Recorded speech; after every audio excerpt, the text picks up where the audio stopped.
Hello, mga ka-purple! Another day, another vlog. But this is a late vlog. Not late vlog, but late posting rather because this vlog was happened last Monday and ngayon lang tayo nagka-oras para i-upload.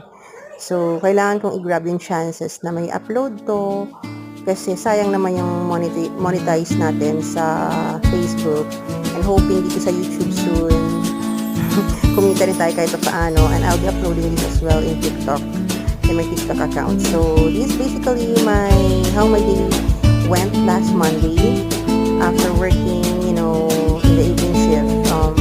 I need to eat first my breakfast and then helping my dad kasi meron kaming business na small canteen lang naman, and nag-supply kami din ng lunch and snacks para dito school ng eldest daughter ko and ng pamangkin ko dito sa Baler. So, yan ang aming ginagawa every morning. It's really a very, very busy morning every day, Monday to Friday.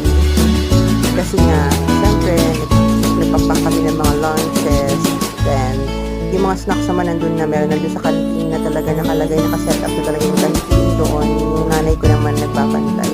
So, it's really a family effort. And, I am so happy because, after that very, very, stressful and very dark season of my life since, last August of last year, I was able to get on track. I was able to stand up. I was able to reroute my life.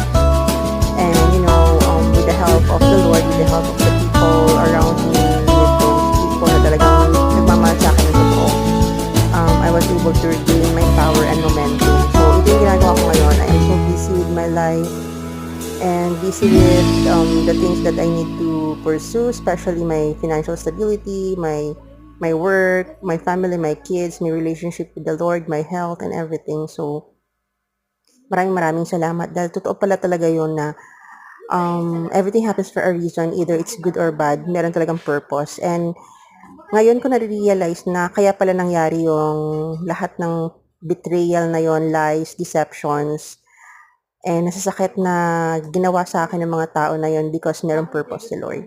And shout out sa aking daughter na si Faith. Alam na niyang gawin lahat ng mga bagay para sa sarili niya. She's so independent and she love her baby brother, Puches. He's a Chihuahua dog turning 2 years old this September. Magka-birthday sila actually. So ayan, just posting this to give you encouragement, girls and mimas. Bye!